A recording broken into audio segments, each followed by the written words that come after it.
5 years, I've been navigating the vast internet, creating content, launching campaigns, and crunching numbers. Today I'm gonna tell you the unvarnished truth about the digital marketing. No sugarcoating, no rose-tinted glasses. Ready to see what's behind the pretty picture? Let's dive in. Remember those tempting ads? Make millions from your couch? Well, let's face the truth, shall we? And let's start from why do many newcomers burn out quickly in digital marketing? And actually, there are a lot of reasons for that. Because digital marketing is a very stressful environment. Because you are accountable and responsible for the outcome that you actually don't know how to predict that. Because it is not a physical thing. You're just testing hypotheses and you don't know if this campaign will generate this revenue or if this keyword will work, you know what I mean, right? It's so hard to predict that. It's so hard to stay updated with all of the new trends. It's so hard to communicate with clients, especially when you are not really sure in results or have a tough conversation with your client about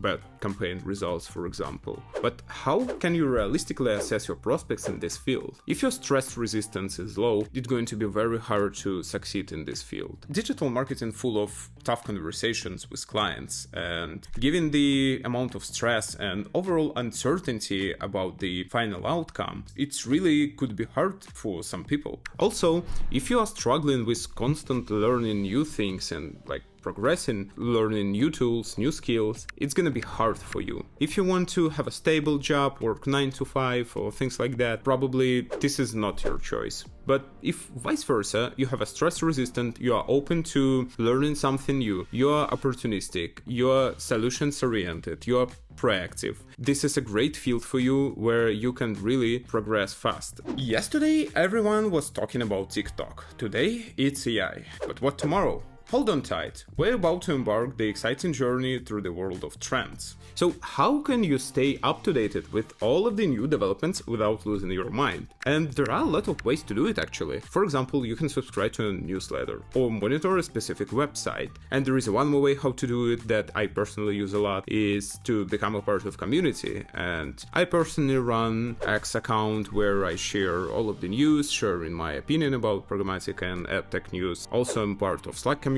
of some WhatsApp communities, and it gave me really a lot in my career. There is no way I would have learned them in other places, and it really helped me to make a step further in my career, to start thinking about high-level things, how this impacts industry, and I decided to start my own community of digital marketers and also community of programmatic and ad tech media traders. So if you are struggling with getting knowledge or getting the latest news and opinions about programmatic ad tech or digital marketing, welcome to my community, link in the description below. And I think community is a great way because people there can share their opinions, and especially if you are just starting, it is so hard to make an opinion about something, is it useful or not, what does it mean, etc, etc. So my personal recommendation is to become a part of community.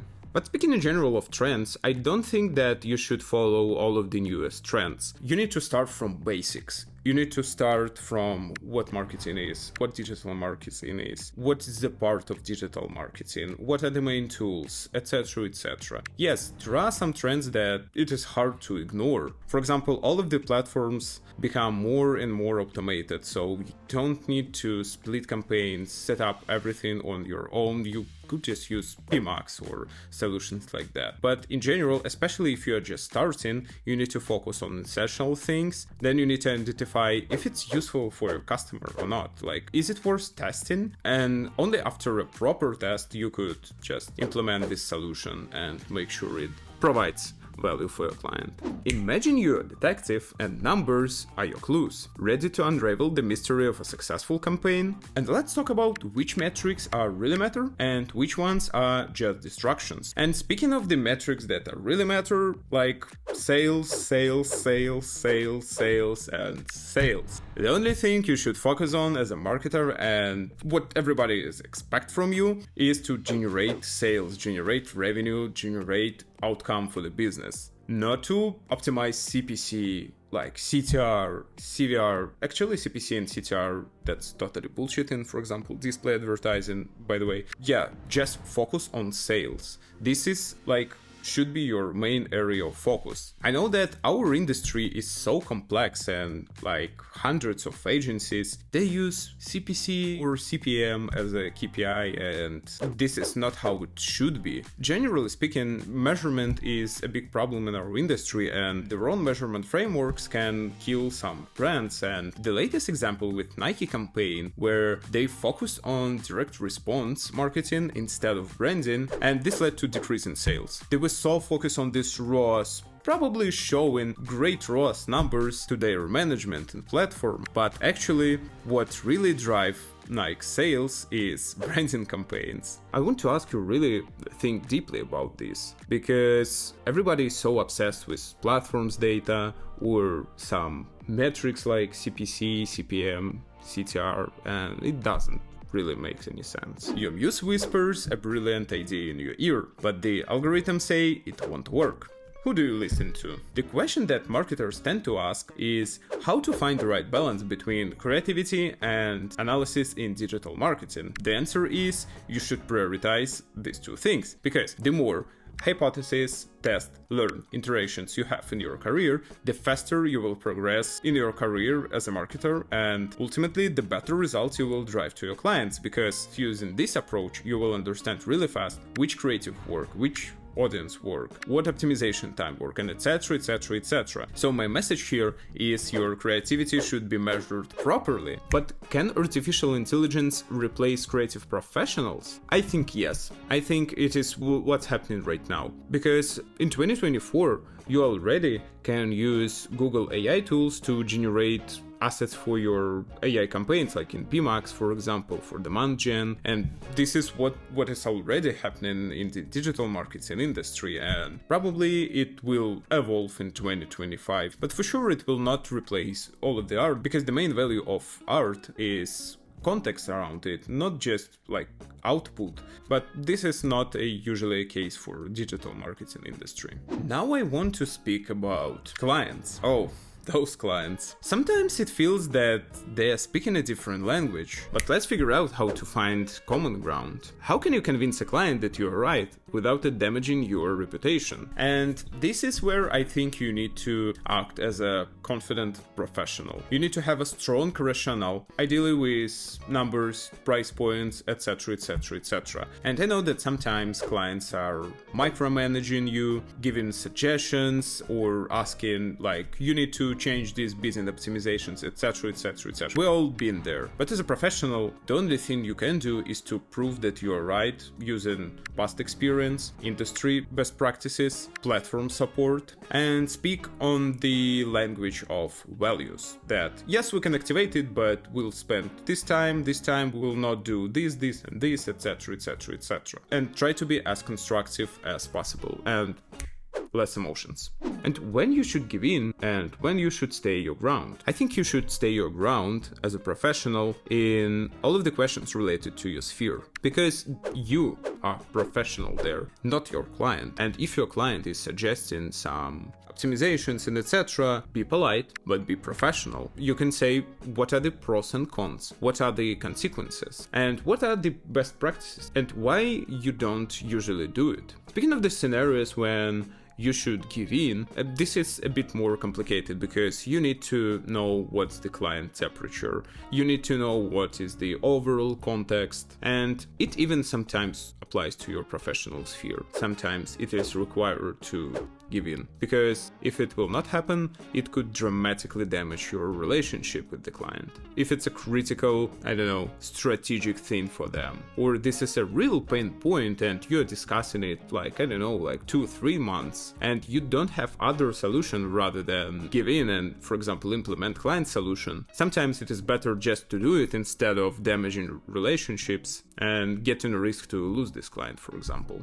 I will speak about the ethics in digital marketing world, because in the chase of likes and clicks, it's really easy to forget about morality and ethics. But is it worth it? And where is the line between marketing and manipulation? Actually, there is no this line, because the whole marketing is a manipulation, but you shouldn't be cheating. If you are saying in your creative that you're gonna pay $100 for those who will click on this ad. Yeah, this is a bad idea. You will get a tons of engaged clicks, but it will damage your brand's reputation, obviously. But at the same time, as a marketer, you should use such things as contrast, like also some piece of manipulation. Also, you can use humor. Also, you can work with expectations. But this all shouldn't lead to cheating. Marketing should provoke emotions, yes.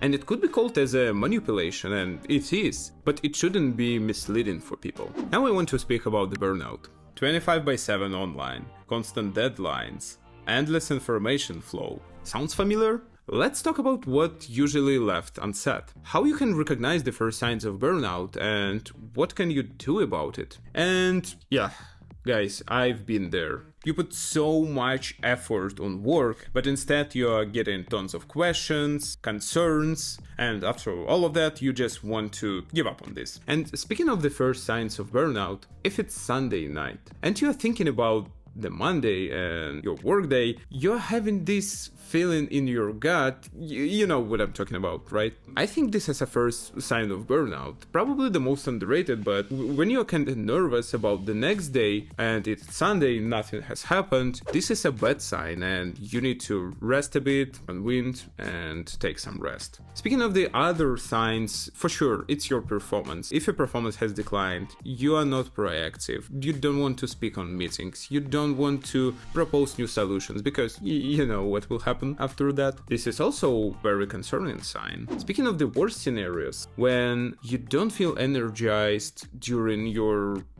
personal life, when you're doing personal stuff, you are worried about the work, you have a constant thought process about your work, you are nervous about client meeting tomorrow or about what did you say in the meeting yesterday, blah blah blah. This is actually a concerning sign as well. But what practices can maintain a balance between work and personal life? I think first of all it's sports, because we're all kind of working or from home or from office, and lack of activity could make the situation worse. So it doesn't matter what you are going to do what you like, but in general you should have some activity just to reduce a physical stress. Also, other thing that really helps me is to have a hobby, and it helps you not focus on work because you have so many things to do. You have sports, you have your hobby, you have other activities, and work, it's important, but it is not the first place in your life. So think about it, and I found it